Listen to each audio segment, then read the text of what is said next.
Hi friends, good morning. நமக்கு இன்றைக்கி வந்து 2 மினிட்ஸில் ரொம்ப டேஸ்டியான சூப்பர் டிஷ் பார்க்க போகிறோம். வாங்க எப்படின்னு சொல்லிட்டு வீடியோக்குள்ளே போகலாம். அதுக்கு ஒரு பாத்திரத்தை எடுத்துக்கோங்க. அதுக்கு வந்து எண்ணெய் ஆயில் ஊற்றிக்கோங்க. நான் ஃபஸ்ட்டு கம்மியாக ஊற்றிருக்கிறேன், அப்புறம் நம்ம தேவைப்பட்டால் எக்ஸ்ட்ரா ஊற்றிக்கலாம். ஓகேவா? ஃபஸ்ட்டு ஆயில் வந்து ரொம்ப 2 மினிட்ஸில் பண்ணுற சூப்பரான டிஷ்ஷு. அதுவும் வந்து பழைய சாதத்தில் பண்ணுற ஒரு சூப்பரான டிஷ் தான். ரொம்ப வெரைட்டி ரைஸ் மாதிரி அப்படி 100க்கு 100 ரொம்ப டேஸ்டியாக இருக்கும். இதுக்கு வந்து கடுகு உளுந்து போட்டுக்கோங்க. நான் வந்து உளுந்து நிறைய போட்டிருக்கேன். அது வந்து நீங்கள் அப்படி போடணும்னு இல்லை, உங்களோட இஷ்டம். நம்மளுக்கு எதெல்லாம் ரொம்ப பிடிக்குமோ அதை நான் வந்து நிறைய போட்டிருக்கேன். அப்புறம் வெங்காயம் போட்டிருக்கேன், மிளகாய் போட்டிருக்கேன், கருவேப்பிலை போட்டிருக்கேன். கடலப்பருப்பும் அதே மாதிரி நம்ம இஷ்டம்தான். உளுந்தும் கருவேப்பிலை உளுந்தும் கடலப்பருப்பும் வந்து நான் வந்து எதுக்கு நிறைய போட்டிருக்கேன்னா, எனக்கு வந்து அது ரொம்ப பிடிக்கும், அதனால நிறைய போட்டிருக்கேன். வாயில் சாப்பிடும்போது நல்லாயிருக்குன்னு போட்டிருக்கேன். அப்புறம் வந்து தேவையான அளவு உப்பு போட்டுக்கலாம். இது வந்து அப்புறம் மஞ்சப்பொடி ஒரு 1/4 ஸ்பூன் போட்டுக்கலாம். இதெல்லாம் நம்ம நல்லா ஃப்ரை பண்ணலாம். நீங்கள் நார்மலாக வந்து எப்போதும் வந்து கடுகு உளுந்து போட்டு வெங்காயம் போட்டு மிளகாய் போட்டு கருவேப்பிலை போட்டு மஞ்சப்பொடி போட்டு அப்புறம் வந்து ரைஸை போட்டுட்டு கடைசி கூட ஒரு சால்ட்டு போட்டுக்கலாம். அப்படியும் பண்ணலாம். ஓகேவா? எனக்கு வந்து உளுந்து ரொம்ப உடம்புக்கு நல்லதுங்கக்காக நிறைய போட்டிருக்கேன். அப்புறம் எண்ணெய் கொஞ்சம் எக்ஸ்ட்ரா ஊற்றிக்கலாம் வேணும்னா. அப்புறம் வந்து நான் உளுந்து வந்து கடலப்பருப்பு போட்டதுனால இப்போ வந்து நம்ம வந்து காயப்பொடி போட்டுக்கிறோம்.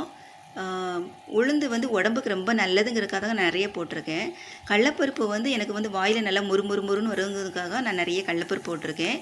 நீங்கள் இது ரெண்டுமே வேண்டான்னா அவாய்ட் பண்ணிக்கலாம். கடலப்பருப்பை வந்து நீங்கள் சுத்தமாகவே அவாய்ட் பண்ணிக்கலாம். அப்போது வந்து நமக்கு கடலப்பருப்பு போடலாம், நீங்கள் காயப்பொடியும் கூட போட வேணும்னு அவசியம் கிடையாது. ஓகேவா? இது வந்து ஃப்ரை பண்ணிவிட்டு இப்போ வந்து நம்ம வந்து பழைய சாதத்தை வந்து பிழிஞ்சு இதில் போட்டு கிண்ட போகிறோம். இப்போ மஞ்சள் பொடிலாம் போட்டிருக்கோம் பார்த்தீங்களா, அதனால் கொஞ்சம் கலராகவும் இருக்கும், நல்லா டேஸ்டியாகவும் இருக்கும். இதில் வந்து வெங்காயம் வந்து நம்மளோட இஷ்டம் தான். ஓகேவா? சின்ன வெங்காயம் மட்டும் போடலாம், பெரிய வெங்காயம் மட்டும் போடலாம். ஓகேவா? இல்லை 2 போடலாம். 2 போடும்போது இன்னும் ரொம்ப டேஸ்டியாக இருக்கும். ஃபஸ்ட்டு வந்து கொஞ்சம் ரைஸ் போட்டு இப்படி வந்து கிண்டிக்கோங்க. ஏன்னா அடி பிடிச்சிடக்கூடாதுங்கிறதுக்காக ஃபஸ்ட்டு நம்ம வந்து இப்படி கிண்டிக்கிறோம். மிச்ச ரைஸ்லாம் சாதத்தை வந்து இப்போ வந்து அடுத்து வந்து எல்லாத்தையும் ஃபுல்லாக பிழிஞ்சு போட்டுடலாம். ஓகேவா? ஃபஸ்ட்டு எனக்கு வந்து இது தெரியாது. ஒருத்தங்க சொல்லி கொடுக்கும்போது பழைய சாதத்துலையா அப்படின்னு சொல்லிட்டு நானும் வந்து அப்படி தான் நினச்சேன். அது நல்லா இருக்காதுன்னு சொல்லிட்டு. அப்புறம் இது வந்து பண்ணி சாப்பிட்ட பிறகு எனக்கு ரொம்ப பிடிச்சிட்டு பயங்கர டேஸ்டியாக இருக்குது. நான் வந்து இதை அடிக்கடி பண்ணுவேன். ரொம்ப ஆசையாக பண்ணி சாப்பிட்ற அளவுக்கு ரொம்ப டேஸ்டியான ஒரு ஃபுட் ஆகிட்டு, இது வந்து டிஷ் ஆகிட்டு.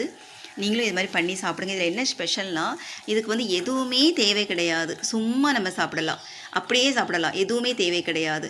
இது வந்து நீங்கள் கடலப்பருப்பு போடட்டா வெறும் வந்து வெங்காயம் போட்டு பச்சை மிளகாய் போட்டு கடுகு உளுந்து போட்டு தாளித்து சாப்பிட்லாம். அப்படியே சூப்பராக இருக்கும். வேறு எதுவுமே தேவை கிடையாது, சைடிஷ்ஷே தேவை கிடையாது. அந்தளவுக்கு ஒரு டேஸ்டியான ஒரு சாப்பாடாக இருக்கும். இது வந்து நீங்களும் பண்ணி பார்த்துட்ட பிறகு நீங்களும் சொல்லுவீங்க என்னைய மாதிரி, வா எவ்வளோ சூப்பராக இருக்குதுன்னு சொல்லிட்டு.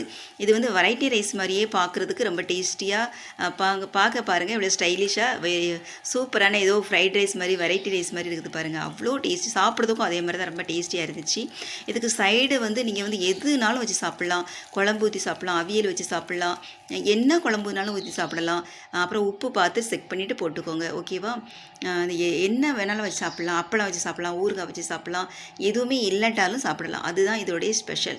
அது வந்து நார்மலாக நம்ம வந்து வீட்டில் வந்து குழம்பு கூட்டுலாம் வச்சுருப்போம் இல்லையா, அப்போ வந்து என்ன பண்ணுறதுன்னு நீங்கள் யோசிக்கவே வேண்டாம்.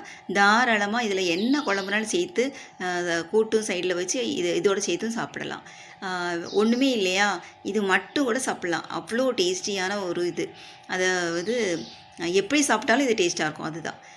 சரி, குழம்பு கூட்டெலாம் வச்சுட்டுமே வேஸ்ட் ஆகிடக்கூடாதுன்னு சொன்னீங்கன்னா, நம்ம இது மாதிரி பழைய சோறும் வேஸ்ட் ஆகாது, குழம்பு கூட்டும் வேஸ்ட் ஆகாது. இப்படியும் சாப்பிடலாம், எப்படினாலும் சாப்பிட்லாம். நான் வந்து அப்பளம் பறித்து வச்சுருக்கிறேன், அப்பளம் பறித்து சாப்பிட போகிறேன். ஊறுகாய்னாலும் வச்சு சாப்பிட்லாம், ஒன்றுமே இல்லாட்டாலும் சாப்பிடலாம். வாங்க நம்ம சாப்பிட்லாம். ஓகேவா? இது மாதிரி நீங்களும் வந்து பண்ணி சாப்பிட்டுட்டு எனக்கு வந்து கமெண்டில் போடுங்க. எல்லோருக்கும் ஷேர் பண்ணுங்கள். எல்லோருக்கும் வந்து